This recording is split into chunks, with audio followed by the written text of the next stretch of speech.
Started on here. All right. So thank you all for joining this evening. This week has been Faith Climate Action Week with Interfaith Power and Light, a national um, effort to bring climate awareness to congregations and people of faith across the nation. And in part of this year's theme around faith, food, and climate, the overarching theme has been regenerative agriculture through the film Common Ground. Um, and we at Montana IPL were thinking of what could we do for this month. And Roland, you kind of popped in under the Creation Care Bible study that we had earlier this spring. And you brought a lot of valuable information around agriculture. And so thank you for um, joining the saying yes to the request of coming in and talking more about regenerative agriculture um, to us. And for those who aren't unable to make it or hop on late, we are recording this so that we can continue getting the message out. I'm Caleb, the director of Montana Interfaith Power and Light, and we aim to inspire, organize, and mobilize people of faith and conscience to take bold and just action on the climate crisis. And we're just happy to have you all here. Tonight, Roland is going to present on regenerative land management practices and how we can better utilize and manage our lands. And so Roland joins us from Bozeman. However, he grew up on a farm in south central Nebraska. Since childhood, he has always had an appreciation and love for nature and wildlife. Each spring, he would go to the Platte River and watch over 500,000 sandhill cranes descend from the sky, sit on the river, Oh, cover the nearby fields. Unfortunately, Roland has seen how conventional farming today is destroying the health of the soil and environment. And with his love for nature and the outdoors, he obtained a degree from the University of Nebraska in wildlife and range management. Fresh out of college, he worked for the NRCS and USDA for 8 years. And while working for them, he moved to Washington State to deal with the after effects of Mount St. Helens. It was in Washington that he was introduced to Alan Savory, founder of Holistic Management. Even though Roland enjoyed working with ranchers and farmers, he hated having to deal with government bureaucracy.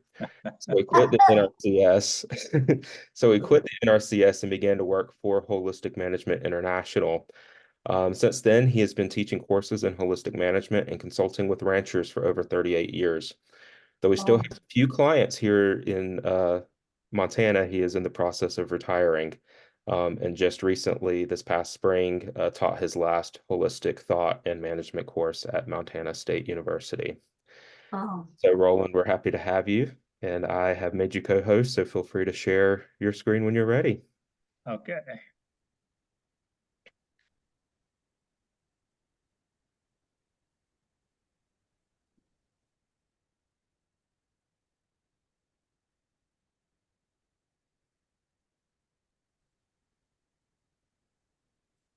Everybody see it? Yes. Looks nice.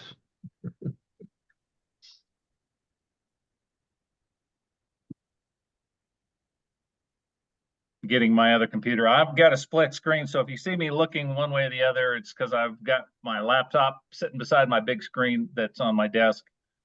But I'm going to start with this slide.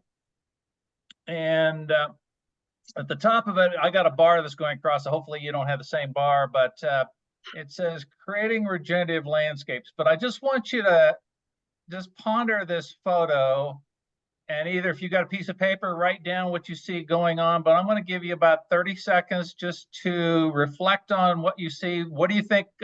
What's the processes that are happening? So I'm going to shut up and let you think.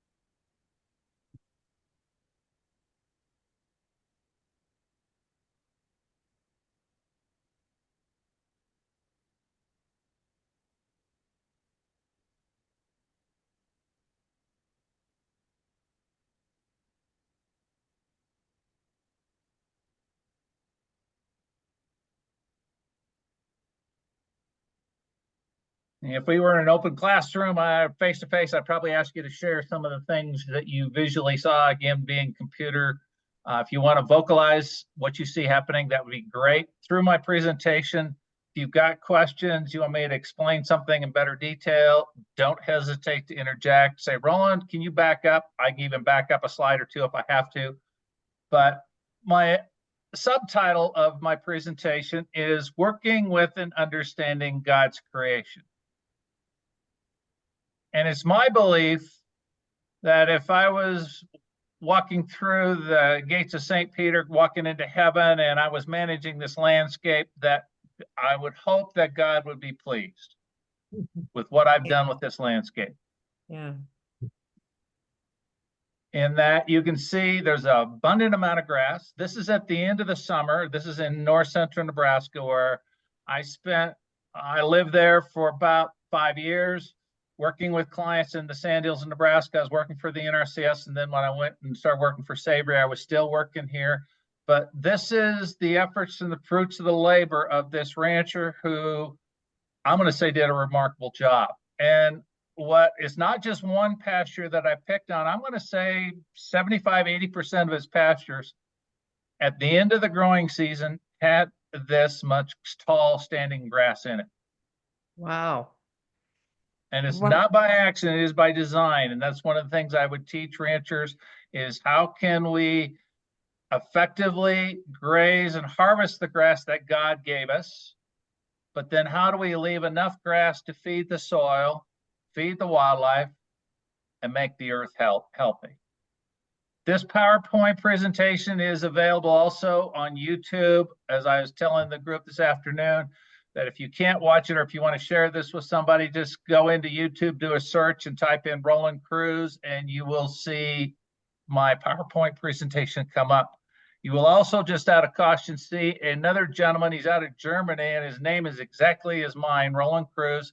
I believe he's my relative. I've been trying to backtrack him, but I haven't had success on that yet. But anyway, with this, what you're seeing in this photo, when I be teaching at MSU, or I also did a lot of on-site ranch seminars with ranchers and farmers. That was my principal audience through my 35, 40 years of career. Was I taught mainly adults, ranchers and farmers, how to better steward their land. And so as I was looking at this, I would teach them there are 4 ecological processes that are going on simultaneously. God created everything to interact, and there's a great synergy going on. So it's not just one process. That's our human tendency, is to break it down into singular processes that operate in isolation. They do not. So what we see here is we're capturing a tremendous amount of moisture that falls out of the sky through the summer. So that's how we can grow all this grass. We have a tremendous energy flow where the sun is interacting with all the plants that you see in this picture. And we call it the photosynthetic process. And when that sun hits that plant, it captures the carbon and sucks the carbon out of the air. It actually sucks CO2 through the leaves. It splits off the CO2, exudes oxygen, which is a waste to a plant. It's vital for you and I to breathe. If we don't have oxygen, we die. But to a plant, believe it or not, it's waste. And then there's a tremendous amount of biological diversity. There is 30 to 40 different grasses and wildflowers in this picture.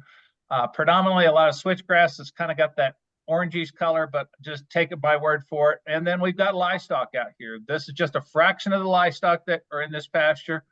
We're running about 400 head of cows. I'm kind of in the corner of the pasture that caught my eye.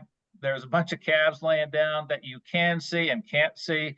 You don't want to go through this pasture at Mach 6 on your ATV, because you'll probably eat your handlebars because you're going to hit something.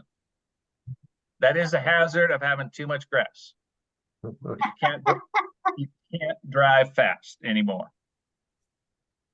But it's the tremendous amount of diversity. One thing I want to share is, as Caleb was introducing me, and I've spent my 35 to 40 years advising and consulting with ranchers, whether I was working for the government or my own company or working with MSU, is after doing it for 35 and 40 years, you think I would have everything figured out. I am going to tell you I don't. Mother Nature every year surprises me, puts something in front of me that I cannot understand or explain. That's the complexities of life. And I just have to remind myself, be humble and learn something new. And so as I go through this, if you don't understand everything, it's okay. I don't either. But I have learned, and I've learned to accept it with humbleness, is more is better. And so if I can't explain things, that is good. If I'm having problems with the land, then I need to kick my brain into gear and help ranchers figure it out. But I've done, like, I do a lot of land health monitoring for over 20 years, and I go out to a pasture similar to what you're seeing here, and all of a sudden something strange pops up, and the rancher asks me to explain it. And sometimes I can, a lot of times I can't. What you were looking at before was above ground. What we don't understand even less is what's going on below ground. Yep. And that's where magic happens, as I call it. This is the U.S. Botanic Garden. This is in Washington, D.C. It was at the U.S. Botanic Gardens, part of the Smithsonian Institute, and it was created by National Geographic back in 2015 to display what is happening below ground. And you can see this young lady standing there, and this is a tall grass prairie, similar to what I grew up in the south central Nebraska before they turned it all into cornfields. But look at the massive amount of roots that is going on below ground. They had to tie knots in a lot of these root plants because it was beyond the length of display. And again, what they portray above ground, there's a lot of wildflowers they painted into the picture along with all the grasses that they glued onto this wall. But there is just, again, a tremendous amount of complexity. And that, again, is the magic of what God created, is this just tremendous connection, the synergy that goes on. What's happening above ground is mirrored below ground. What they really healthy soil can have up to 1 to 2 billion living organisms, one cell, multiple cell, whatever it is, in 1 tablespoon of soil, more than there are people on Earth. And that's in 1 tablespoon. And a lot of that, about 50–60% of the little organisms we see in the soil, we haven't identified them and we don't know what they do. And so there's still a lots to learn as we try to help heal Mother Earth, as I'm going to call it. But as you can see, boldly stamped across this side here, and I put that on there, is carbon sequestration.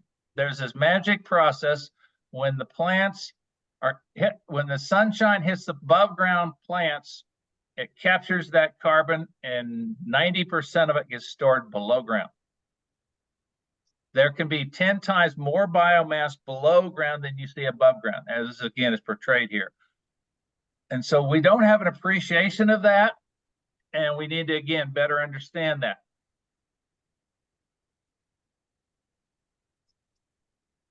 Now this slide portrays, I call it the carbon cycle. And there's multiple cycles, so it's not operating in isolation. I want to, again, stress that, but as you can see, we show a vehicle there, we show a factory, a power plant, or whatever you want to call it. And my question to you and to others you're working with is, what are we focusing on? What has the media been focusing on? What has the president been focusing on? And if you're a part of a creation care team, what have they been focusing on? I can tell you for the creation care team that I joined here in Hope, is they were principally focused on the factory and the cars. We were talking about everybody needs to get electric vehicles or hybrids. We were switching out lights and we put solar panels on our church. But all of this is still focused on this very little area called factory emissions, vehicle emissions. What we're not looking at, as you can see my cursor going across this whole thing and asking, if I put a ton of carbon in the air, why doesn't it disappear? How have we changed God's landscape, the earth, so that it's no longer extracting that carbon? That's where it's broke. I'm not saying we shouldn't reduce our power needs, switch power plants, get better vehicles, because evidently we are putting more carbon in the air than the earth right now can take out. But we need to better understand the bigger picture. And that's why Caleb asked me to talk about this when I was joining our Bible study and the creation care teams. We need to understand, what is the sun hitting? Why isn't it green? Why are we not photosynthesizing? We need to ask all those questions. Whether I'm managing the church garden, a large cornfield that I am a farmer for, a large pasture, a rancher, a forest land, all those things should have the ability to extract CO2 from the air and put it into the soil or above the soil. And like with forest products, most of it's going to be above ground. That's a hazard with forests. Most of the carbon stays above the soil, so when we have a fire, it all explodes. Another thing I want to share is, even if we had the magic ability to flip the switch and stop every power plant, no longer run any vehicle, would our carbon go away? And the answer is no. In that you can see here, we have a power plant, not a power plant, a forest fire, sorry, going on, raging. Those of you that lived in Montana anytime at all, I moved to Bozeman in 1988 during the fires of 88, which was Yellowstone was on fire. And so I remember walking downtown in July, and the city streets, the lights were on because there was so much smoke in the air. And this is a recent photo from Canada, when we saw it again last year and previous years before that, where we have tremendous fires here in the West, and we have a lot of carbon going into the air. We have volcanoes going up, exploding. There's still 2 or 3 right now on this earth that are blowing their top. And they are exuding a tremendous amount of carbon and other things in the air as well, some toxic chemicals. And then we have, you can see on the lower left, we have permafrost. That is, the Arctic is melting, both the Arctic and Antarctic. It is exposing a lot of stored peat moss, permafrost. And as it warms, that starts to break down biologically, and it exudes also a tremendous amount of methane and CO2. We've historically had large herds of grazing ungulates. That's how North America and most of our prairies were created. Same in Africa. And these, they have multiple stomachs, bison, cattle, sheep, and they are able to digest a tremendous amount of material in their gut. I call it the composting system, but that again causes them to burp and belch. Sorry about that expression, and to fart. And all of those things, they exude carbon. And you can see a compost pile there. It's a magic process. I do composting, but as I create heat, it exudes a small amount of gas. Am I going to stop composting? No, because the benefits far outweigh the consequences. The same with the grazing ungulates. The buffalo of old, the picture I just showed you from that ranch in Nebraska, these animals, when we manage them right, have a tremendous power on our landscape. We need to learn how to use them to benefit the land versus harm the land. So it's not the animal that's at fault, it's how we're doing it. But again, so we need to understand this process. Any questions before I jump to the next slide?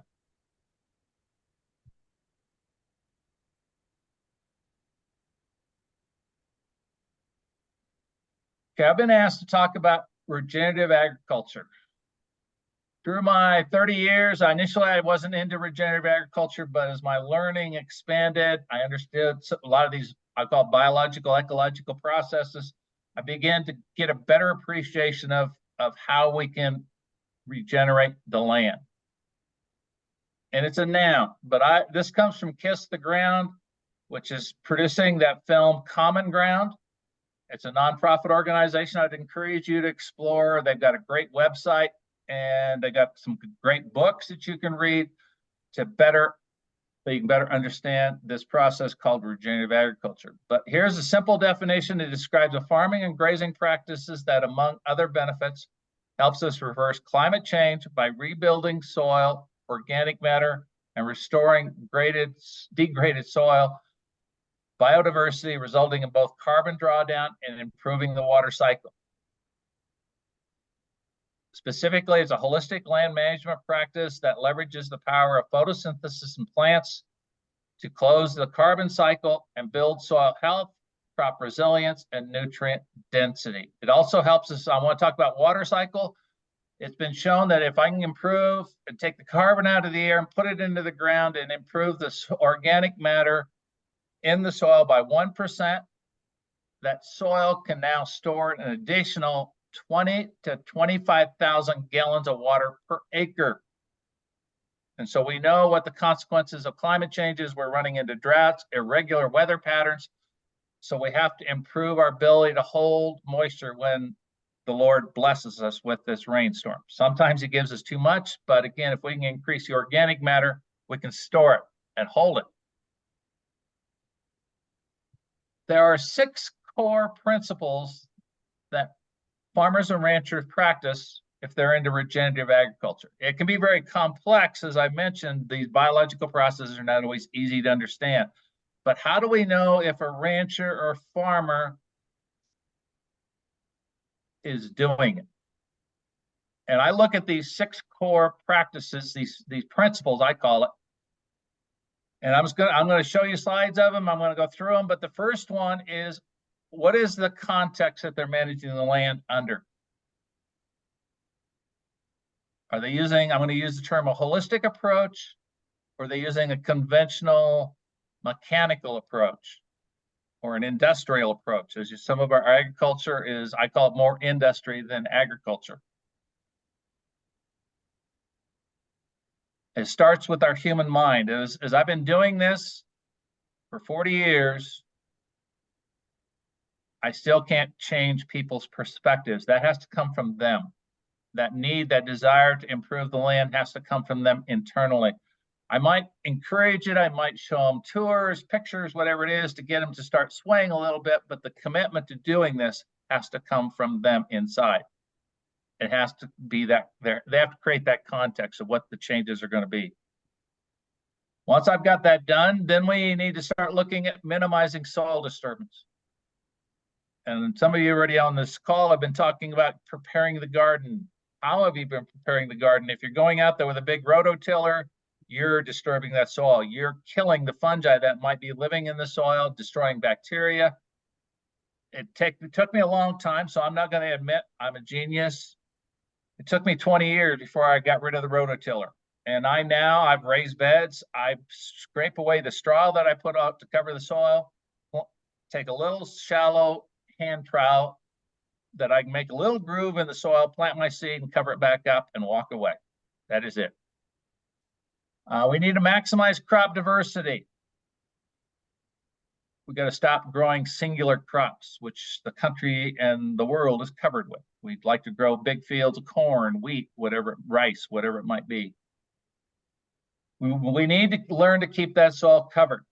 The skin on Mother Earth is much like our human bodies. It doesn't do well when I lose a lot of my skin, whether I fall down and skin my knee, my elbow, or I unfortunately get caught in a fire, my body starts going to work to create new skin. Mother Earth does the same thing.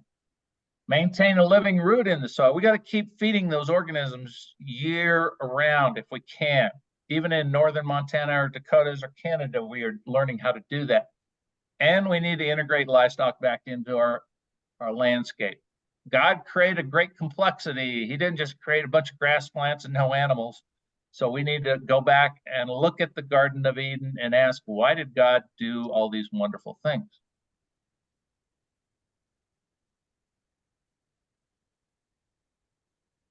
This picture portrays agriculture today. And I'm sorry, but it doesn't give me warm, fuzzy feelings. And at the top, it says we need to, and I know you've probably heard it on the radio and on TV, you need to stop and thank the U.S. farmers for feeding the world. But this is what we've created. Can we produce a lot? Heck yes. We can produce so much corn that is covering square city blocks that are covered in plastic today. I still see the piles when I drive across from North America here. But what are the costs? What are the costs of accomplishing this? And again, if I'm at the gate with St. Peter, wanting to get into heaven, and I've done this, and God asks, why did you kill everything? How do I respond?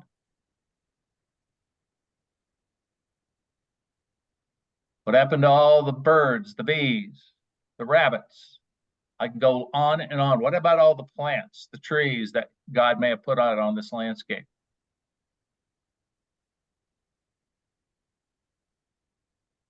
This is not healthy for you, for Earth, and we are paying the consequences right now. That's why we have climate change, is what you're seeing right here. The sun is out. Is it hitting anything green? This is the middle of to the tail end of July.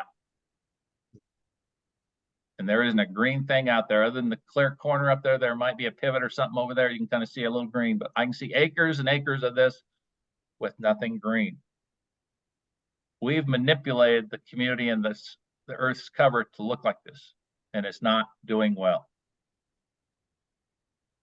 This is the picture we have in our window. We have 6 stained glass windows on the north side of our church. One day for each day of God's creation as he created Earth. This is day 6. When man was introduced, along with some of the animals and some of the fishes, some of the birds. But this is a far cry, what I see in this pane, this window, from what I see in this picture.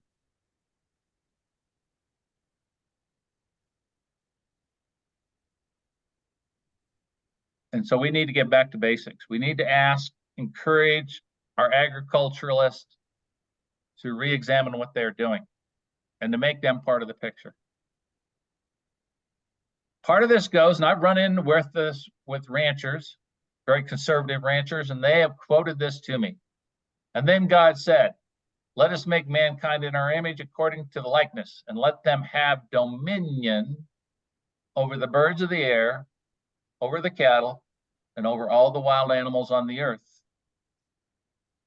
over every creeping thing that creeps upon the earth.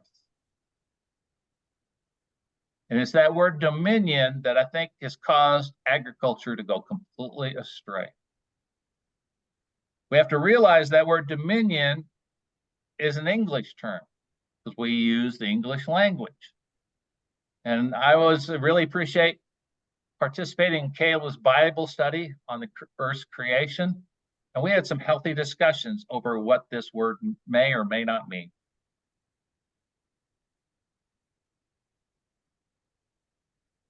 There are 2 Hebrew verbs that was shared with me that are used for dominion that I think are significant. And I'm going to butcher these names because I don't understand Hebrew language very well, so bear with me. Lovda, I'm going to use that term, literally means to serve it. Therefore, we are both the master and the servant to nature. And the second is lesmera, which is to guard it. This is a verb used later in the scriptures to describe the responsibility of a guardian of property that belongs to someone else, God. This guardian must exercise vigilance while protecting and is personally liable for the losses that occur through his negligence. This is perhaps the best short definition of humanity's responsibility for nature as the Bible conceives it. We are, in fact, not only to do no harm to God's creation, but we're to make things better. We've got a long ways to go.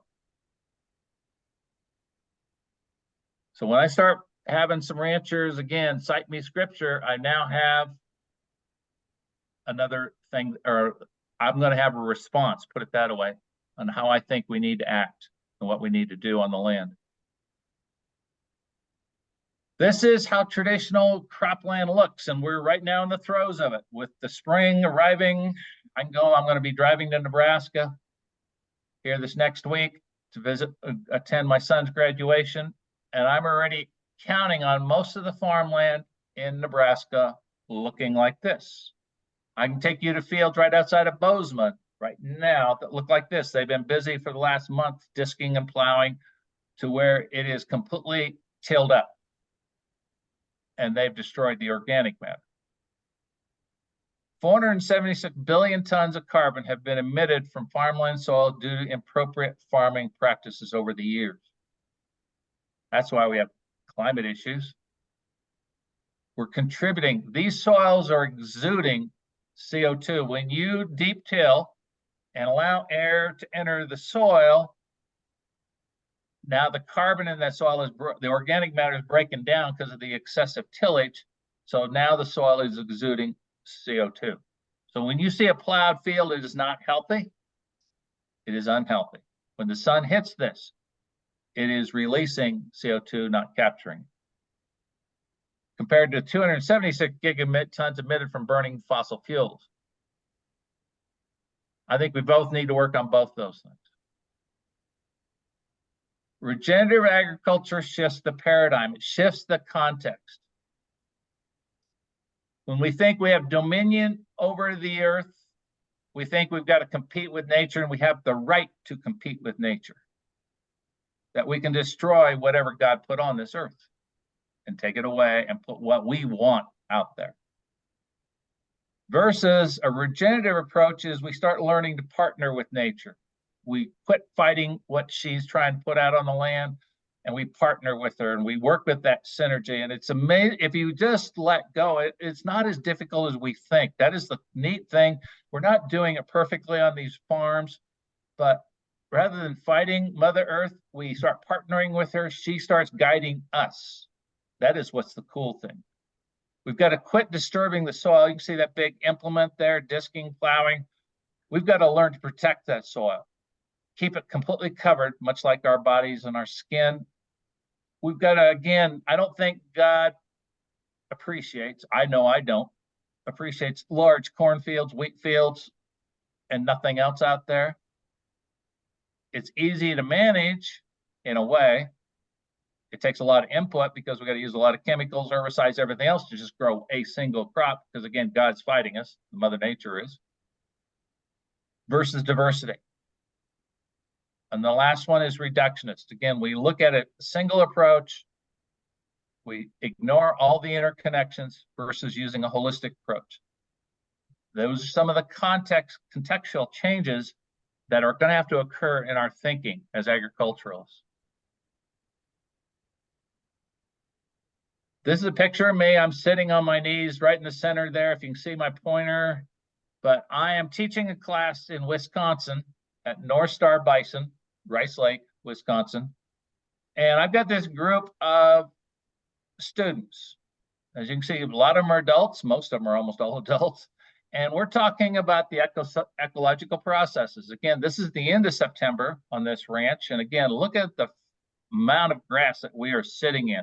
So rather than doing it in a classroom where I have the opportunity and weather is cooperating, we go out on the land, we dig holes, we look in the soil, we look above the soil, we just talk about what we see happening with this group of students, and that's what's occurring here.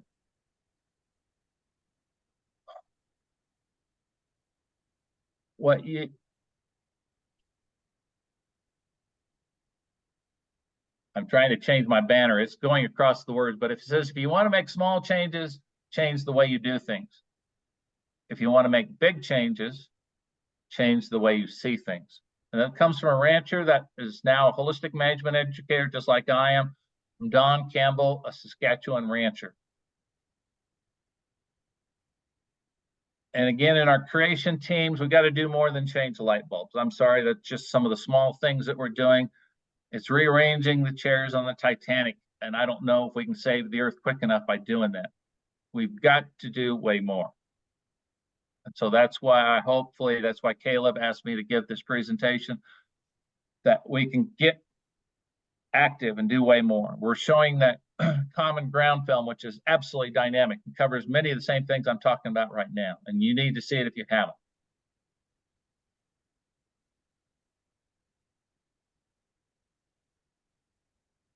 This is the headquarters for North Star Bison in the upper part of that picture. That's their headquarters, and they are managing 600 to 800 head of buffalo on this landscape. And again, most of the pastures, 70 to 80% of the pastures, this again is late September when I took this, looks like this. They have to keep those bison alive 12 months of the year. And how do they do that? Well, and Wisconsin gets just about as much snow as we do. At times, it can even have more, much like Yellowstone. These big buffalo with their big heads will take their big heads and dig through 3 or 4 feet of snow if there's green feed underneath it. And that's why we're learning to stockpile this amount of feed late summer into fall. And again, that's tremendously beneficial for the soil and for Mother Earth. So we're trying to keep a living root feeding the soil all year long. I'm going to take you right across the top of those buildings is the neighbor's property. And this is what this field looks like. It's a cornfield. The corn was probably planted the 1st of May. It's 100 to 110 day long, season long corn. And so it matures in 100 to 110 days. This again is late September. How much sunshine are we harvesting in this field? Very little. Most of the corn has now reached dormancy, maturity, and the leaves have cured out. The corn on the cob is drying up before, so we can harvest it within a couple of weeks, 2, 3, 4 weeks here. We'll be harvesting these cornfields. But the bigger issue that what really I think affects the health of the earth and the soil is we're only growing a crop on that field in the soil for 100 days at best. How many days are there in a year? 365. So if I got 100-day corn, what is happening to 265 days? What is that sun hitting? Are we taking any carbon out of the air? No. So we've got to change. We've got to be way more. I'm going to use the term regenerative. I do have people who are growing corn, and we got to get past our conventional practices. This is a industrial farm model, I'm going to call it. And once the corn crop is done, we quit. Well, we got to come back in there and plant something else in that soil. And there are people that will plant a fall crop, keep feeding that soil. I talked about minimal disturbance. We got to keep that soil surface covered. These are soybeans. They were no-tilled in. You can see them coming up. And look at the amount of corn stubble and other wheat stubble that's still left on the soil surface. No-till farming is fantastic. It takes like knife-like discs, cuts a little furrow in the soil, doesn't disturb less than 3% of the soil disturbed, and we plant the seed. And we leave all the plant residue out there to help protect Mother Earth. We got to keep that soil surface covered. This is on Gabe Brown's farm out of North Dakota, who's a participant of the film Common Ground. And this is a farm field. This is not his wife's garden or her flower bed. This is one of his farm fields. He has planted a diverse cocktail cover crop, it's called. There are over 15 up to 20 different plants in this field. You can easily see the sunflowers. You can see the rye and the wheat here in the background. We've got millet coming up there. We got radishes. We got hairy vetch. We got peas. I cannot remember all 20 plants that are out there, but there's just, now my question to you, if you're a bumblebee, a regular bee, or a butterfly, how are you doing? You cannot go into this field in June and July and take a nap because it's too noisy. Sorry, but the bees and the insects are alive and they're working. and nurturing everything that's going on here. You'll see pheasants in here, deer, all the wildlife for miles around will congregate on Gabe Brown's farm because this is heaven to them. This is what it should look like. So again, I want to stress to you, we don't have to grow a singular crop. We can grow multiple crops. And this feeds the soil like you will not believe. It makes the soil extremely rich and high in organic matter. A question, how would you harvest the crop? That's where You're going. led Okay. me right into the next one. Remember, I Okay. said we need to bring livestock back into the field. And that's what they're doing here is those black cows in the background and that tan one on the right is they're not that picky. As good as John Deere combine is, they've yet to create a combine that can harvest 15 to 20 different crops simultaneously. It's impossible. So this is where livestock comes in. Gabe will still raise some wheat, still some corn, some other crops as well. He's got a very complex cropping system, but I'm going to say about out of 20 years, half of the years will be that cocktail cover crop to increase the organic matter so that he can have a tremendous success. That's where these black creatures in the background, that's where the sheep, it can be cattle, it can be buffalo, it can be ducks and geese. I've seen various other forms of can be fowl or livestock, but somehow we're going to have to harvest that. There is on the video on Common Ground, there is a mechanical machine that simulates what these livestock will do because they're very messy grazers. They have those big clumsy feet. They will, as you graze this, that's the instruction that I've given these farmers is you're only allowed to let the cattle eat half of this plant material. The other half has got to feed what's going on in the soil. So these big hooved animals will tromp 50% or more down onto the soil surface, into the soil, and feed all the microorganisms that are feeding that soil. So it's a win-win situation.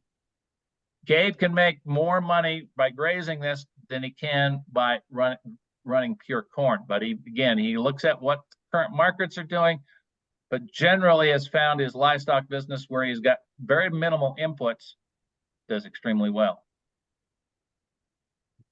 Here's Gabe Brown's story. I've heard him speak. He's been at conferences. I've been at conferences where we jointly spoke together. But Gabe will tell you he's got a great book sitting here right beside me. And the title of it, I can dig it out, is Dirt to Soil, One Family's Journey into Regenerative Agriculture. He printed it, I think now 4 years ago. But in that, if you get his book, it tells you he was raised in the city. He's a city kid. Wasn't always happy being in the city, but he was a city kid.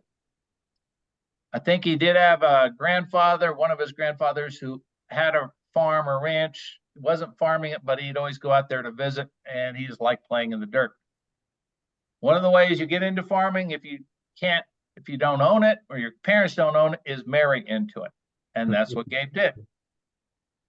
Gabe found a wife, fell in love with her, and her parents owned the farm.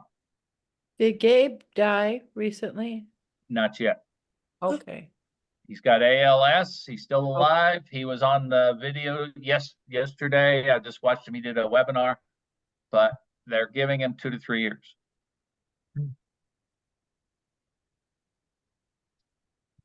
His wife's parents owned the farm. He tried to work with the parents, but the old farmer was old school, like big tillage equipment. Gabe could see what the destruction it was doing to the soil. So he kept hitting his head against the wall. He decided to purchase the farm from his wife's parents, which they did in '91. Had to borrow a lot of money to make it happen, but he now gained control and he could make his management decisions. He got into no-till initially really quickly. Cost a lot of money, but from '95 to '98, he had 4 years of crop disasters. He called it the white combine. Anybody know what a white combine is?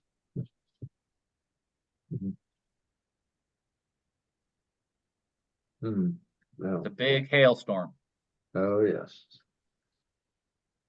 It Been took there. everything, destroyed all his crop, whether he was raising wheat and it hit like in July, he's about ready to harvest the wheat, also destroyed his corn crop and soybeans and everything else that was on the place. As far as his crops, he was getting frustrated, and it makes it very difficult when you lose almost all you've sunk all that money into the crop, and now you've got nothing to harvest. Bankers aren't happy. You've got a mortgage payment to pay. So he really started investigating, started going to some different conferences. He actually went to one of the holistic management courses that Alan Saber and myself was teaching. But 98, he made some big fundamental changes. But one of the reasons, after being hailed out the 4th year, one of his frustrations was whether the hailstorm hit middle of July or middle of 1st of June or whenever it was, because of the chemicals he was using at that time, he couldn't go in and replant because there's a herbicide carryover that many times will last 3-4 months.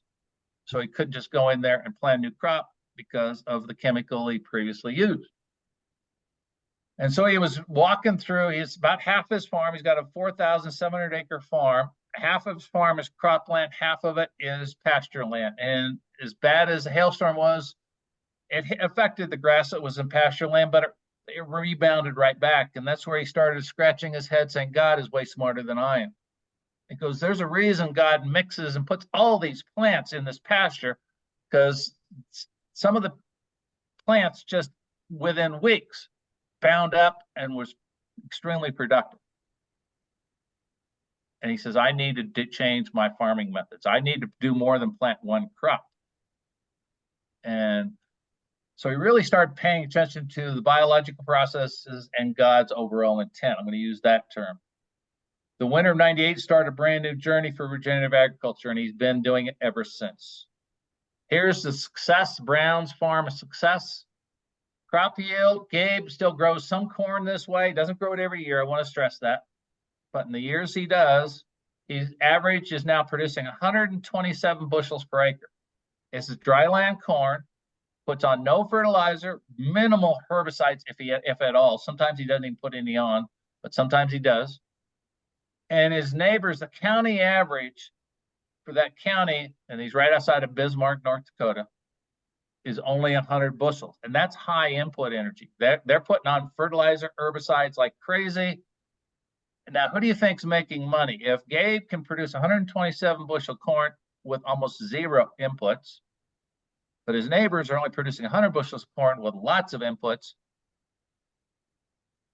who's profitable? That is one of the ways that I am able to excel, and same with Gabe, regenerative agriculture is it doesn't cost you money, it makes you money. Soil organic matter, sequestering carbon out of the air and putting it into his soil, increased his organic matter on his cropland from 1.8% when he took over from his parents to over 6%. Some of his fields are hitting 8%, but we're using right now a 6% average. Over 2,000 people in the last couple of years have visited his farm, and they come from around the globe. I have had people from Australia who toured some ranches I was working with in Montana here, leave Montana and go right to Gabe's farm because of the success he's had. So we are teaching the people of the world. And the interesting thing is some of these people from these other countries are accepting the ideas way quicker than our conventional farmers here in the United States. He's created his own label. It's called Nourished by Nature. He produces and sells grass-fed finished beef right off his farm. He's got lambs. He's got pasture pork. He's got turkeys. He's got chickens. He's got eggs. He's got maple syrup. He's got honey. And he sells a bunch of garden vegetables as well that his wife helps him plant. He's got a mega garden, I call it. But he can make more money selling it directly than he can selling, again, a bushel of corn. Most of the grain, if he does raise it, does go to help finish these animals, to give them a little supplemental grain. Most of the diet is out of the pasture. What is the other final positive note is currently there are 4 families now living on the Brown farm. This is a little less than a 5,000 acre farm. and is supporting 4 families with children. I know in North Dakota there are 5,000-acre farms that is not even feeding the husband and wife. The wife is working in town to help buy the groceries so they can live. So this does work, and it does reinvigorate agriculture. It puts people back on the land, as I call it. We're talking about sequestering carbon. This is from Penn State University. Soil organic matter is roughly 58% carbon. So when you increase the organic matter, you are sucking huge amounts of carbon right out of the air. To increase the soil organic matter by 1%, you need 11,600 pounds of carbon per acre to create an additional 20,000 pounds of SOM. I told you Gabe raised his organic matter over 4%. So how many tons of carbon did he pull out of the air and put into the ground? A bunch of it. What gives me hope, it's not happening fast enough, but I'm going to give you some statistics. If we could just increase the organic matter across the whole United States, 1%, I'd really push for 2%, but there are 406 million acres of cropland right now in the United States. So take that times 11,600 pounds. We just increased it 1%. How many tons of carbon will we be pulling out of the air? Our pasture land, again, I'm going to say from my work, we are making better progress, quicker progress with our pasture land than we are with our cropland, but there is still huge amounts of opportunity. I've never been in a pasture yet where we've hit a level where it can no longer improve. That's where I call it the magic of God, is I improve it 1 year, because we have droughts and we have other weather factors we have to deal with, so it kind of seesaws back and forth, but I still see continued improvement on about every landscape that I've been working with. We haven't hit the wall yet that says we're done.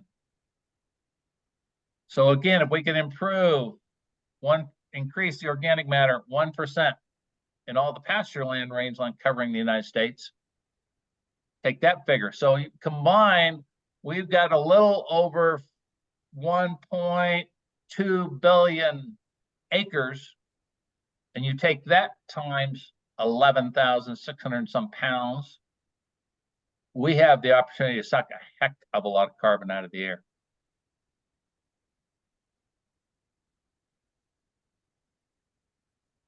Currently, too much of the United States is covered by it with this corn crop. And I was shocked. I just got done last August. We were in Europe, went from Budapest to Amsterdam, and I couldn't believe the amount of corn that they are growing in Europe as well. And whether it's Europe or the United States, the reason is the same. It's for fuel. 40% of the current U.S. corn crop, this was last year. It's going to go up because I just got done filling up at a gas station in Nebraska. It hasn't hit Montana yet, but if you go to the Midwest, I can tell you all the ethanol is now at 15% versus 10% at your gas station. So it's put an additional 50% increase on demand of corn. The bad news on this is, I can't read the top part. It says, according to a study by Cornell University, it takes about 26.1 pounds of corn to Keep reading. produce 1 gallon of ethanol. However, this is not an efficient process, as it requires more energy to make ethanol from grain than the combustion of ethanol produces. The process is also expensive, with the feedstock costing $1.05 per gallon of ethanol even before it's converted. Ethanol from corn costs about $1.74 per gallon to produce, compared to about 95 cents to produce a gallon of gasoline. I wouldn't be opposed to growing corn if it nurtured the earth, but it doesn't. I already showed you pictures and statistics of how the farm is hurting the soil, the earth cover. And so it is really switching from gasoline pumped out of oil, out of the earth, any better than converting it from ethanol? I don't believe it is. I think both are detrimental to our well-being and the well-being of the earth. So we need to look beyond that. To promote regenerative agriculture, what do we need to do? We all need to work together on this, but provide accurate information. Promote sustainable food products that are locally raised, help people understand the whole carbon footprint of all food, just as they give us calorie content, I want to know how many calories of energy did it take to get it in the grocery shelf. Includes trucking it there, energy costs, the whole gamut. That should be available. Create connections. We need to facilitate, organize face-to-face interactions between us and the ranchers and the farmers that are truly regenerative, making it happen.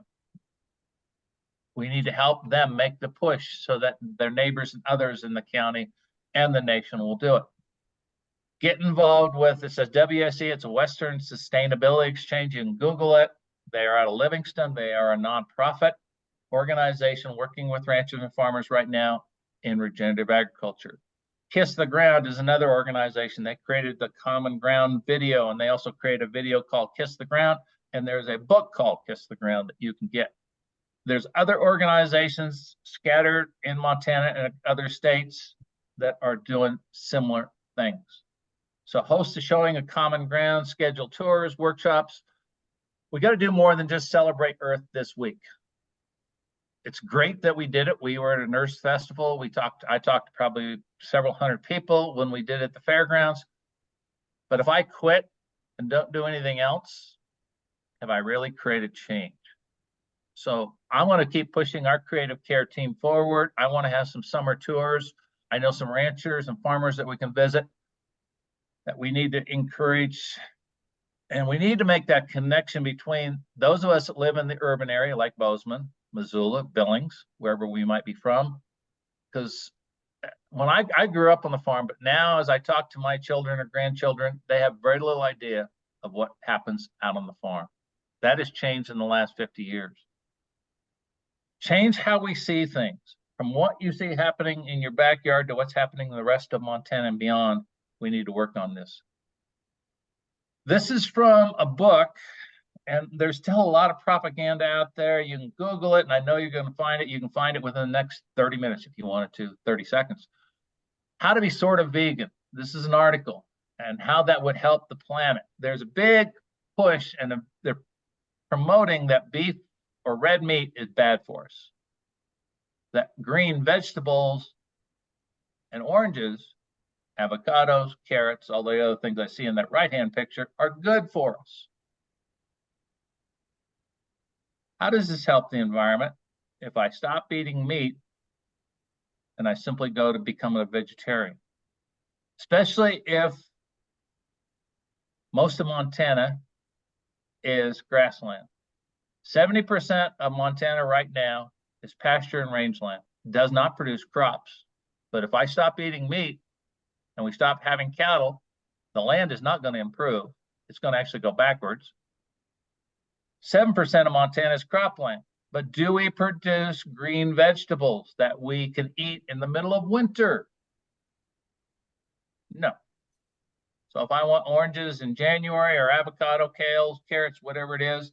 Now the carrots I might be able to keep in my root cellar. I have done that for several months if I have a root cellar that's working right. But almost all the other things for me to eat fresh vegetables has to come from California, Mexico, or South America. What's that cost to get it here? And how does it get here? Especially in Montana. So we need to know where our food comes from and how it's produced. Again, I grew up on the farm and my mother had a big garden and we canned a heck of a lot. We hardly ever went to the grocery store because we lived out on the farm. We couldn't make those weekly trips. But that's all changed with today's transportation and with trucking and everything else. But we do need to ask, and we need to be aware of some, I'm going to call it misinformation. It's not always accurate. Because I can put, if you don't have access to it, just let me know. I can put you right now in touch with, let's say, 5 animal producers. Some produce buffalo, some beef, some lamb, that's raised less than 200 miles from Bozeman. And if you're in Billings, I can do the same thing. Or in Missoula, I can do the same thing. It's going to take a lot less energy, and these are almost all grass-fed products. They're not fed. I have trouble with the way we conventionally raise cattle out of feedlots in Nebraska and Iowa and Colorado. I don't buy feedlot beef. I buy grass-fed beef that's naturally raised. It's healthy. It's high in CO3 and things that are beneficial for me and the land. Kiss the Ground, we've scheduled Showing the Common Ground. It's a great movie. I've watched it now about 4 times at the Hope Lutheran Church on the 27th. I've talked to some other people that are showing it also this weekend. Watch it. Bring anybody and everybody you can think of and reschedule it. Again, we need to do more than just show it this week. Wouldn't you agree, Caleb? I know right now, working with Interfaith Power and Light, you have access to the movie this week, but I've got the DVD. If you organize it, I will show up. I know I can't stream it, but I can show it. That sounds wonderful.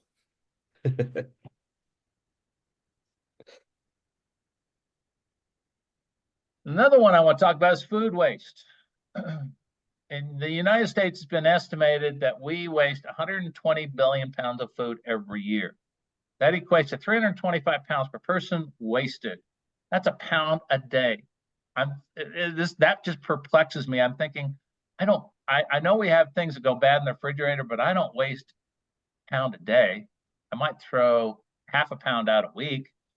But this looks across the whole spectrum to keep those grocery stores with green, fresh vegetables. And if nobody buys them, what happens to that lettuce? What happens to the kale? What happens to all those things that are no longer shiny and green and they're slimy? They get tossed. So that's where all this comes from, whether it comes out of your refrigerator, the grocery store shelf. That is the amount of food that we're wasting right now. Wasted food causes 58% of the methane emissions in the solid waste. Bozeman is picking it up. They have now got the Happy Bucket Brigade. You can put your bucket out on the street, much like your garbage, and they pick it up and they will compost it. So at least it's not going in the landfill anymore. Wasting food contributes 11% of the world's greenhouse gases. That includes the waste, but that also includes the waste of what we grow it, we truck it wherever, and then we throw it away. Wasting food in the U.S. causes greenhouse emissions equivalent to 50 million gas-powered vehicles. I needed to refill. What was that? I didn't hear you. So we got to do more than just push people to buying EV vehicles. That's not enough. If I don't change any of my other bad habits, is that going to solve the world? No, is my message back to you. I'm not saying we can't buy an EV vehicle, but we can't stop there. Simply because I bought an electric vehicle and I'm plugging it in, and I think I've done my good deed, we still got a lot of work to do. Define the context. And I'm going to take it back to you personally, whether you've got a church parking lot, a church lawn, your own backyard, your yard. What's your context? What do you want that land to look like? This is my yard. I'm flying a drone over part of my property. It's not up high enough so I can give you, I got a little over an acre. I got about 1.3 acres I own. I only actively mow, keep my yard on about half of it. Half of it is, you can see where my cursor is and see all this gray plant material. That is lupin. And this front part of my yard, my house is over there where you can see the vehicle clear to the right. Then we got some bushes and trees. I got a number of trees that I planted that are growing great gangbusters. But this wild area, you can kind of see my mow edge right here, and it goes all the way down. I only mow that part once a year, sometimes 2, but most of the time one, unless we get unbelievable amount of rain and it grows too much. It'll get 18 to 36 inches tall. My mower chokes out at times. It doesn't like it, but that's the way I do it. And my neighbors call this the wild area. My wife calls it her wildflower area, but it turns into a glorious blaze of flowers come mid-June all the way to mid-July. I will have wild flax blooming, lupins, purple blooming. I will have crocuses. I will have a bunch of other things. And the neat thing is, when we bought this lot, we bought it in 2000. I just stopped mowing that front part and let nature take off. I didn't seed any of this. There was still enough remnant seeds from who knows when before it was a wheat field. We live in Wheatland Hills. This was when they built the subdivision. They quit farming it. And I've got plants. I got green needlegrass, which shouldn't be coming up. I got it coming up in this wild area. I've got about 6 to 8 different grasses coming up and 20 plus wildflowers coming up. And so again, I want to stress, we just got to quit fighting nature and work with her a little bit. I've got an orchard up here on the top. I got raised beds. This is what my garden looks like. Again, bare ground is death to the soil. And so I keep it completely covered, even in the winter. I just completely smother it with straw so I don't have as many weeds. I fill every square foot, many times every square inch, with a living plant. I stagger my plantings. You can see these 2 top beds are planted a little earlier than this other bed here, but everything's coming up. And I don't have to use as much water. I've got drip lines in there. So my context is I want to manage for extremely healthy food that's high in phytonutrients. I want to create a healthy soil. I want food that tastes good. I want to do a minimal amount of work. I love gardening, but I hate weeding. And so I found if I fill every square foot or every square inch with a living, desirable plant, I have minimal weeds. To say I don't have any, I'm lying. You can see right on this outside edge of this border, that is a Canadian thistle. I have a neighbor farm to the north of me. He raises at times more Canadian thistle than he does wheat. And so he bombs our whole subdivision with Canadian thistle seeds. So that is a perennial weed that I'm continuing to fight. But we produce abundant strawberries, potatoes. We plant 3 or 4 different varieties of potatoes, zucchini, cucumber, squash, you name it. We've got peas, beans, everything out there. I even grow tomatoes, but it's in a greenhouse next to my house on the south side. So I have a bountiful garden that we live easily 3 to 6 months off of without having to go buy a lot of things at the grocery store. And it meets my context. And I'm creating healthy soils. So God, on day 6, placed man on this earth. How can you, working with others, restore what God created? I want to thank Caleb for setting this thing up and all the work you've been continuing to do, Caleb. You're not just, I know you do more work than just 1 week. So again, keep it up. Join or organize a creative care team if you're not part of one. Would you be willing to join a study group around this subject? Caleb, you might want to say you're going to start another Bible study. I learned so much in that Bible study. I've always been ecologically conscious. I didn't connect my faith to that ecological consciousness, and that Bible study did that for me. Thank you. Join a Bible study group with creative care, attend tours, workshops, visit, connect with Montana producers who are practicing regenerative agriculture products. There's a video you can, at least a trailer you can get on to. I went too far, sorry, too quick. Peter Beck, he started creating videos now over, I'm gonna say 10 years ago. There's a whole set of them. You can YouTube them. He's also on Vimeo video, but just Google it. The first video he created was called Soil Carbon Cowboys. And he goes out in the pasture with these ranchers that I've worked with, digs in the soil, talks to them, and he's created now over 20 videos. The latest one he's working with right now, and it's supposed to come out this spring. I haven't seen it yet. It's much like Common Ground. The title of it is The Roots Are So Deep You Can See the Devil Down There. Trailer, and you can watch the trailer. Just type in that, and he's got a 3.5, 4-minute video that shows what this video will contain. But again, I'd recommend you show that to your church group and to the farmers and ranchers. It is extremely fun to watch and valuable. When asked, I'm going to leave you with this statement. This is from a client I worked with. It's Bill Milton. He's in the right-hand side there wearing that orange shirt. When asked if I'm pessimistic or optimistic, my answer is always the same. If you look at science about what is happening to the earth and you aren't pessimistic, you don't understand data and you've got your head in the sand. But if you meet people who are working to restore this earth and the lives of the poor, and you aren't optimistic, you haven't got a pulse. What I see everywhere is ordinary people willing to confront despair, power, incalculable odds in order to restore some semblance of grace, justice, and beauty on the world. And Bill, right now I'm working with him, is getting paid to sequester carbon on his 15,000 acre ranch outside of Roundup. He's working with Western Sustainability Exchange, working with Chris Mayhews. We've got Chris coming into the church after the Common Ground movie. Chris is going to share his story about how he's working with about a dozen ranchers across the state of Montana. So it is working. I want to leave you with that message. I may have sounded a little disappointed at times, frustrated. I think we all are. And I'm going to ask one of you to read it again, because I got a bar going across this statement. It's a prayer. So would one of you please read this back to me? I will. Lord, make us instruments of thy shalom, living in ways that support the unity and beauty of all life on earth. Amen. Amen. I am done, folks. That is it. If you got any questions, I'll be willing to stay here extra minutes, but I hope you've appreciated this.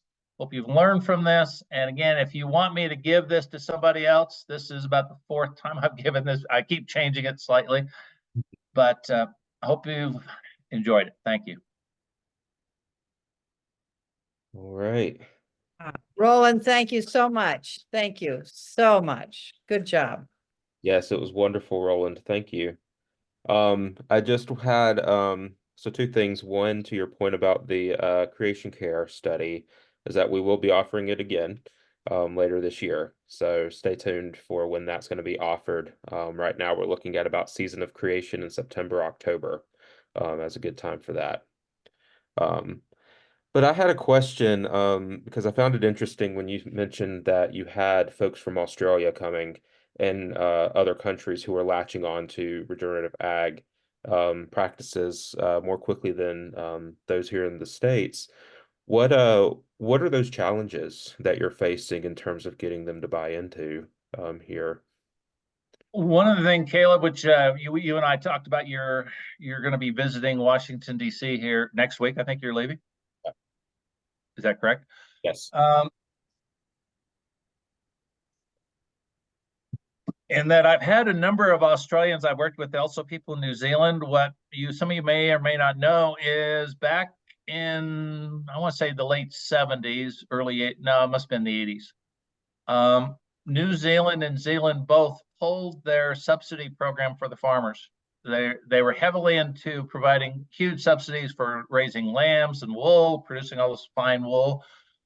Because of economic pressures, I'm going to use that, and some other things, the legislature, the national legislature in Australia and New Zealand both said, we're done supporting farmers. And that has made what, as I told you this afternoon, the unfortunate thing, my experience working with the USDA is the worse job you do managing your landscape, the more money you can qualify for. And Gabe Brown will talk about our USDA farm program ought to be based on outcomes. So those people, and like Gabe is doing a fantastic job, so are some others, they're not getting anything for stewarding the land, increasing organic matter, because they don't qualify. But if you are a terrible farmer, you can qualify for everything. Our farm program is rewarding mismanagement. And so we've got to, as you go back, we've got to challenge that as you work with, if you meet with Tester, ask him, I'd rather have, truthfully, it wouldn't be, it's going to be bloody. I'm going to use that term if we got rid of the farm program. But, and that's what Australia found, is they lost 15 to 20% of the farmers went broke in 5 years after they pulled the plug. Was it easy? No. But who did they get rid of? Did they lose the innovative farmers or the poor farmers? Mm.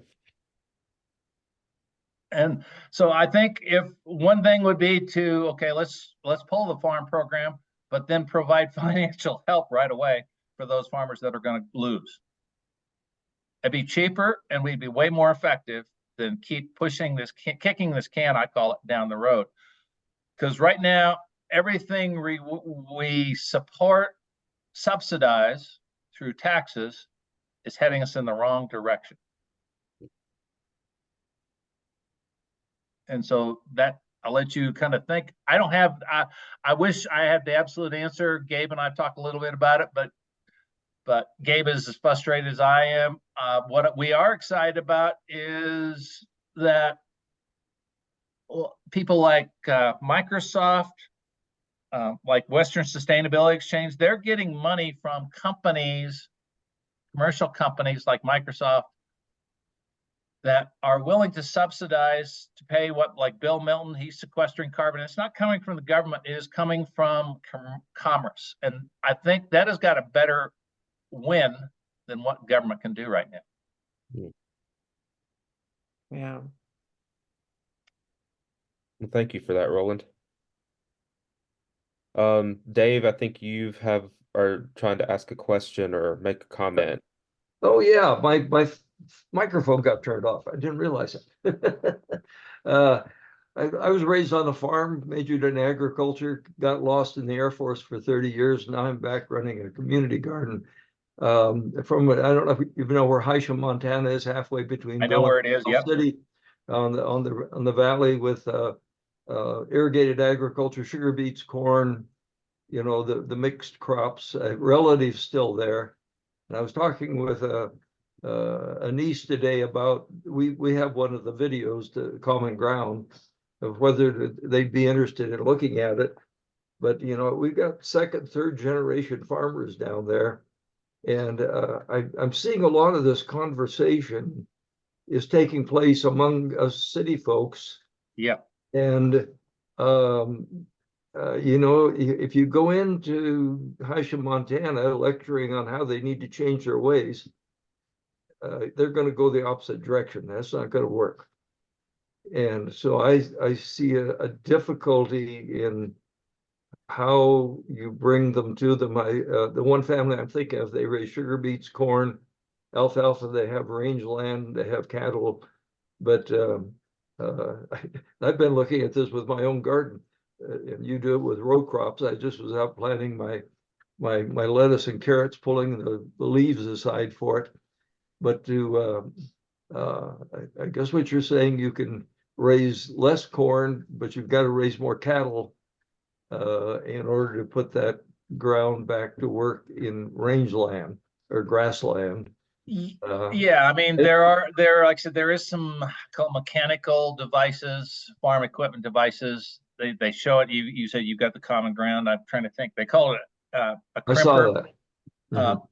That you can use to knock down one thing with irrigation is I could plant I'm going to say an early spring cocktail cover crop. It'll be matured in 2 to 3 months. If I can't do it with cattle, I could crimp it down and then put a regular grain crop or something out there. We do have there is a person been visiting with them. They're up by Churchill here out of Bozeman. Of all things, they're raising potatoes, and because potatoes is such a high value crop here, but in between the years, they can only grow potatoes every 3 to 4 years on the soil. Otherwise, it just destroys the soil structure. But in between those years, they're planting cocktail cover crop. They're going to be selling, they think they can sell organic, at least regenerative potatoes is what they're going to label it at, but they're going to go organic regenerative potatoes, and they're going to make way more money because they don't have to use all the fumigants and everything else that right now conventional potato producers are using. And so I think there's opportunities. They're learning, and they were honest when I visited with them. They haven't got all the bugs worked out yet, but I don't either. So, I mean, that's some of the things that we have to. What is fun is, and that's why I kept teaching. I wasn't making a great deal of money at MSU, but what caused me to keep doing it was the students, and that has changed tremendously. Granted, some of these kids are from the urban areas, but there's a number of them that are coming from farm grounds. They're like 10, 15 years ago, I would have had to be teaching and encouraging these students to get into sustainable regenerative agriculture. The last 5 years, they come to class demanding it. It's no longer they know they need to change. They're concerned with the health of the environment. So that is also what my hope is now we've got to help create that bridge. How do we, because I've actually facilitated meetings working with the father and the son. The son's got all these great ideas. He went to college, learned a bunch of things, new things, and the father says that won't work here. Yep. Yeah, I think you run into that, but I see that as a really um, a difficult thing to get over, to get your 6 steps. The mindset was the first one, Oh, it is. and that is It is the hardest hurdle. it And is the so hardest. Once you get beyond that, you can work the rest of it. But what I've encouraged some of these young people to do is don't ask for the farm, the whole thing. Ask dad if I can have 40 acres mhm. How and much? do How it. much? And and don't do it in the front by where dad looks at all the time. Do it back over the back hill where he can't see it all the time and play with it a little bit. And don't do it also to mistake. Other thing I've had is one ranch did phenomenal job. It was actually in Texas. You could, as you drove up to the place, you could see it. He was growing grass that was 2 to 3 feet tall, bright green, and we had some drought going on in Texas. And we got to the fence line, and his neighbor barely could grow grass that was 6 inches tall. And he had 3 neighbors because of the road system that had to drive through his large ranch to get to their places. So I asked him, I said, surely your neighbors have stopped and asked you how you're able to grow all this grass. And he just bowed his head, shook his head sadly, and said, no, they drive through my ranch twice as fast and they won't talk to me. uh, for you, Caleb, Yeah. how many of the members of or the participants in Interfaith Power and Light are small rural churches? For Montana, Hmm. Hmm. let's see, we have a church in Dillon, uh, two engaged in Hamilton. Um, I mean, overall, we'd probably be about 10 total. Are there? I start looking at. I mean, there's a lot of interest. So where you're talking about Yeah. bringing these bridges, one thing that I've had to begin doing within any type of engagement, whether it's educational or whatnot, is shifting the language. And I know for some of y'all that attended the creation care study, we kind of had a discussion around that, is Right. how the language barrier is a real thing. Yeah. And so we start talking more on a localized level. And so I found a lot of success in that with our rural churches. I mean, I think right now a lot of them are Episcopalian, but there's some inroads into the ELCA congregations right now as well, as some potential, which is wonderful. But yeah, I mean, I agree with what you were talking about, Dave, around, a lot of this conversation around regenerative ag is happening in the urban spaces. And so how do It you is. bring it back? How do you bring that back into the rural spaces where you have this mentality essentially that oh, that's urban, you know, information that's not really going to work here. But yet you have organizations like WSC and others who are actively engaging these communities and are seeing a difference, a positive difference. And so, how do you have that conversation besides just what you were talking about with the 3 other ranchers going through um, the property and not wanting to talk to you, right?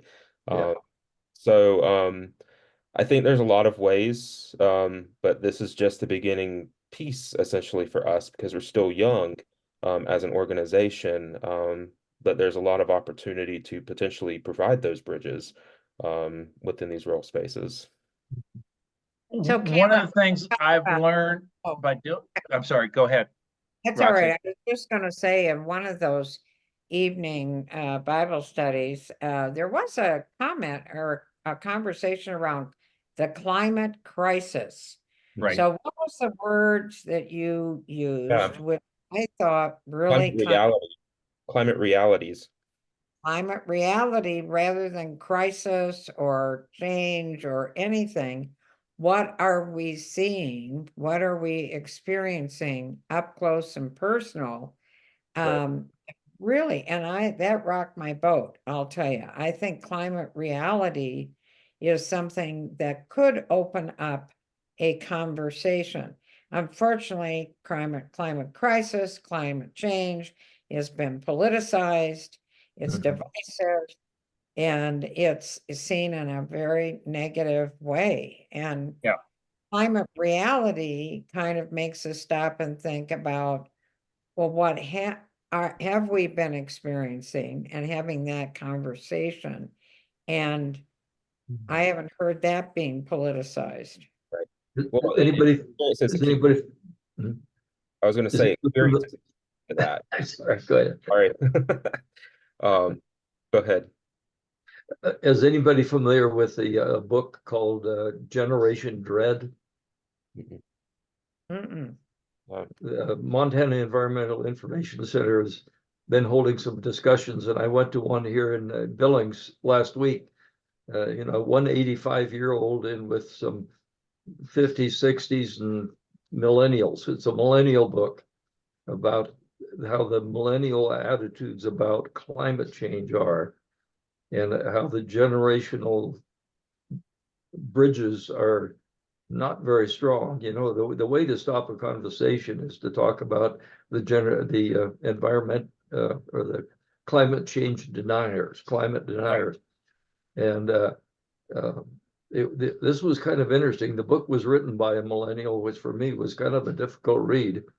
And I look at enough white hair out here, other than you, Caleb, that know that you might. I don't know if I'd recommend you read it or not, but it's a younger generation that's, you know, a bunch of them are saying we're not going to have children because we're so Oh, concerned yeah. about Right. what's coming in the future, and they're having psychological mental problems about it, which I fed and which I brought up. I think a lot of it comes out of social media, that without bringing the climate into it, the social media world has really created mental problems for a lot of our younger people. But anyway, I'm off on something else, but I thought I'd throw that in. Well, one of the things that Catherine Hayhoe suggests in a TED Talk is have a conversation around values. Mhm. What is it that you value?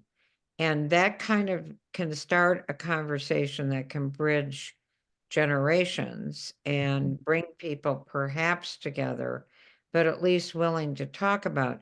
And probably we discover, and maybe this is too high a percentage, but 90% of the stuff, it's 10% that divides us, right? Yeah. And that becomes big. Yeah. We can agree on about 90% of the things. That's probably overstated, but I think really, quite frankly, getting by the politicized sort of divisive conversation and saying, what matters to you? Mhm. And really, quite frankly, we might just find a lot of commonality, which could lead into conversations like Roland is having around feeding the soil, taking care of the environment, taking care of that which feeds us, so that I would say for me, grandchildren might have something to look forward to, right? Exactly. And so, and being empathetic because we're on that same plane together, rather than going right to the whole environmental conversation, which just gets people ticked off Yeah. or they can't hear. But I think we might be able to hear each other about things. Well, you value that. Well, so do I. How do I? So do I. How might we then tend to that situation? Agreed. One thing we were talking about, and I will say it's us male chauvinists that have trouble changing. I learned through the School of Hard Knocks. I do to help promote some of the seminars I was teaching. I would do during the summer tours on some of these successful ranches. partly because I was having to travel a fair distance. So I remember one tour I did by Thedford, Nebraska, and I scheduled it that afternoon. The next day I scheduled another afternoon tour, but I went down the highway about 70, 80 miles at another ranch that I was working with. And then a third stop, another 70, 80 miles on another ranch. What the irony of it was because I know some of these ranchers, because I worked in that area long enough, that like I went to the one by Thedford, you would think the immediate neighbors were there. No, there were people from Valentine who drove 80 miles to go to see what Tom Higgins, who was the rancher I was working with, what he was doing. Then I went up to Valentine on Bernard Miles and there's a couple of 3 different ranches that we had a tour on. We split it 3. The irony of it was I had ranchers from Thedford that went all the way down 80 miles to watch what they were doing there. Reason why is they don't like being talked about. Well, look how smart you are and look how dumb I am. And so again, if you're going to orchestrate some tours, set it so it's easy so that they can get past some of these, I call it paradigms, beliefs.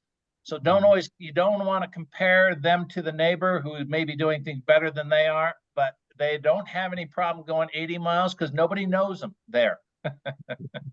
Yeah, if farmers are competitive. Oh, way competitive. Okay, you may Well, not think the of irony, that. and they're especially males. Now, a woman, on the other hand, I have had some women ranchers. They do not have the same biases that us men do.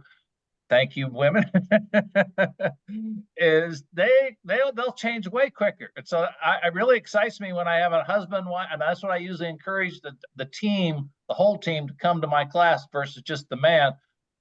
And I've had daughters who actually have better success twisting their dad's arm than the sons. So, I sent Caleb an article that came out of a LinkedIn climate site that I read. And the whole emphasis of the article I passed on was that the best way to communicate what you want to say is through storytelling. absolutely. To create the story and work with the story rather than finding a confrontational topic, to find a story that will engage people. So I'm always sending Caleb little things that I find like that I'm kind of a retired librarian, and I think my brain works that way.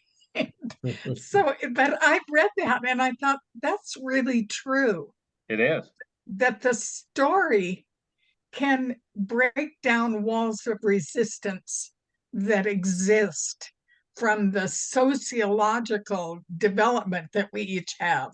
But if a story connects with something, they forget about the wall and they start listening.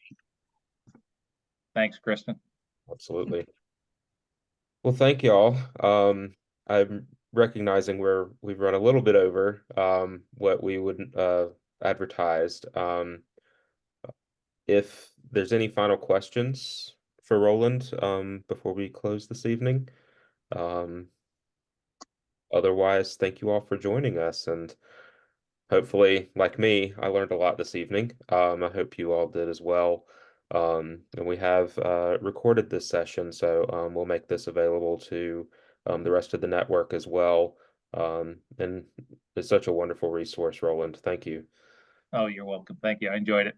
So again, if anybody, live audience, or wants me to do a Zoom, don't hesitate to call. Wonderful. Thank you. Thank you.